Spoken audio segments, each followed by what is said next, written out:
Hi Jemmy, it's Audrey Alison. Thanks for joining me for your August 2017 forecast for the month. I'm shuffling the Connolly Tarot deck. It's an Irish Celtic deck by Peter and Eileen Connolly. And I'm also drawing one card from a very old intuition deck that I have from Madame Lenormand. It's a Titania deck that I used so long ago to help my own empathic abilities. So I'll draw one card from here as well. And if you're into that, I am using them on my Vimeo on demand channel, my Medium Messages series. So you can check the link below if you're interested. Let's start because it's eclipse season and Mercury retrograde is here. So on the 7th of August, we have our full moon lunar eclipse at 15 degrees of Aquarius. So this is an air sign which is trining all the placements you have in Gemini. This full moon eclipse will bring a total closure to the 9th house for Gemini. This is ending your higher certifications, the schooling that you're in. This is eclipsing out some of your belief systems, some old, outdated forms of whether it's philosophical beliefs, religious, political, metaphysical, all things 9th house. There is a shake up here, and it's like you're wiping the carpet clean of all of the old concepts that you've built around yourself, and maybe taking a more spiritual approach or intuitive approach to this chapter of life ahead after these eclipse seasons.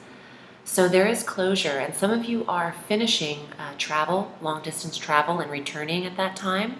Returning from voyages at that time would be a good idea right before the Mercury retrograde. Although I don't recommend driving on eclipses.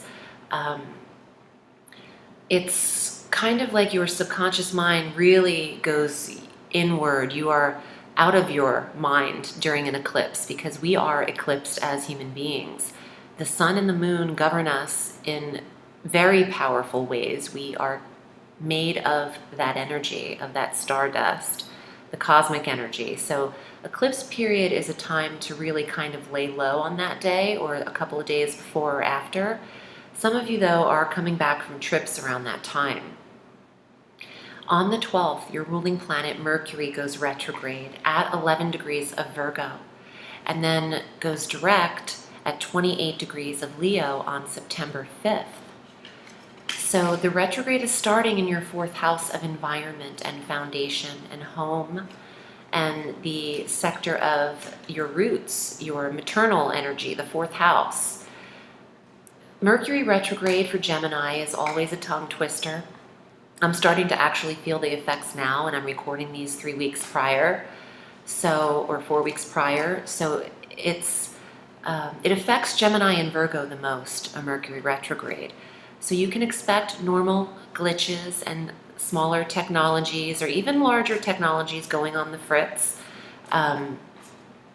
But expect some weird discoveries in the home. So home appliances, refrigerators, microwaves, all of that. Or even, something within the structure of your home needing to be redone or fixed. I wouldn't recommend fixing it in the retrograde if it's something that's not so drastic that can be put off until the 5th of September. But I'm actually getting maybe the walls. Maybe some of you have water leaks or leaks and things need to be patched up and painted and spackled and handled. Then this retrograde goes into the 3rd house of communications for the 5 days of September. Now that's a time where Gemini really needs to watch what you're saying and how you're saying it and who you're saying it to. There's misunderstandings through communication, through understanding and processing of your mental agility is off as a Gemini, and you're usually one of the sharpest signs. With Mercury retrograde in the sector of communication, it can get a little tricky for September in that Leo department. But that 28 degree mark of Leo is important and special because on the 21st of August, we have our new moon solar eclipse at exactly that degree, 28 degrees of Leo. in the third house of communications. You're eclipsing in a new neighborhood, you're eclipsing in a new vehicle, or there's a fresh start in your relationship with siblings. There could be a strong realization or awareness regarding your communication, and you might start a whole new way of speaking and allowing people to know certain information and not knowing other types of information with this new moon eclipse.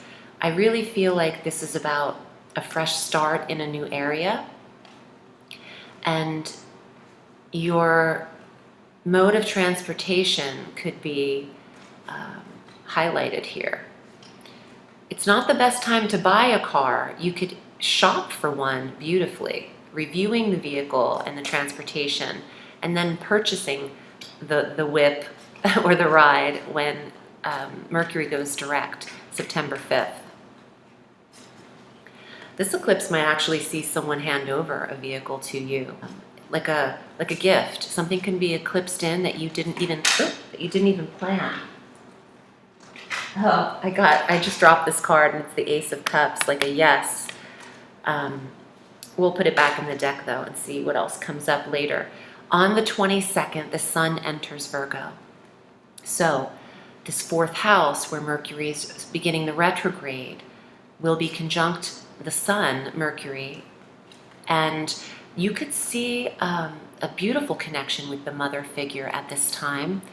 There could also be a beautification or a warmth, I should say, to the environment where you're living and the foundation of where you are, the four walls around you. There's the desire to be home for Gemini. And you're usually a social butterfly. You might lay low for August. On the 25th, Saturn goes direct in your 7th house at 21 degrees of Sagittarius. So this is restricting for Gemini and has been for 2.5 years. When Saturn enters a sector, that's where lessons are learned. And you have this in your 7th house of marriage and your relationships or your business partnerships. So there's been limitations in this area. The green light exists on December 21st when Saturn leaves the sector and doesn't return for 30 more years. So Gemini will love that. There's some reprieve ahead. It's not always so oppressive and doesn't always have to be worked out so much when Saturn leaves the 7th house. But he'll be direct on August 25th, and on that same day, Venus enters Leo. So that sextiles Gemini. All this Leo energy in the 3rd house sextiles you, which is a harmonious aspect. And Venus is there to smooth over your communication style and kind of help you with the Mercury retrograde energy. There could be a beautiful connection with your female siblings at this time too. Sisters are important when Venus enters your 3rd house. People are attracted to what you're saying towards the end of the month, but in particular after September 5th, when you have Mercury direct and Venus still in your 3rd house. That's when you're making up for a lot of the mercurial energy. Let's get to the cards, Gemmy. I'm thoroughly shuffled here. We'll see what comes up for you for August. And if you'd like to book a reading with me, I'm at audreyalison.com. I read all through the week, and you can select your desired reading length via the PayPal button at the bottom of my appointment request page. And I will get back to you in an email in a day or two with some appointment times after you place your order. And if you're interested also in connecting with the Tarot and in finding out how I've connected with the Tarot, you can consider taking my course, which is below, The Magic of Tarot. All of my links are provided below this video in the Show More section. So the first card for Gemini, 4 of Swords, rest, recuperative rest. Mercury, retrograde, the swords, intellect, mind, all things mercurial. Oh, I like that he's wearing that cross. You could be receiving some spiritual information. The 4th house is a quiet house. It is the house of rest. Oh yeah, 4th house, 4 of Swords. Let's see what else is here. Well, I got the 10 of Swords reversed. And this is also a mercurial energy, the swords. They govern Gemini. You are all things communication, intellect, study, messages. You're the messenger. So if you're feeling anxiety and stress, just know that this is a eclipse season. It is turbulent energy, and Mercury, your ruling planet, is going to be opposing Neptune for all of the month. And this brings a nebulous, cloudy energy. It's in opposition to your verbiage, to what you're saying. You might not be convincing people of what you are trying to. There could be misleading energy here. Not necessarily from you, but from how you're delivering it. Now I like this, the World. This is the most beautiful card in the deck. It's extreme fulfillment and gratitude and happiness and success. Let's see what else is here. Ooh, Chariot.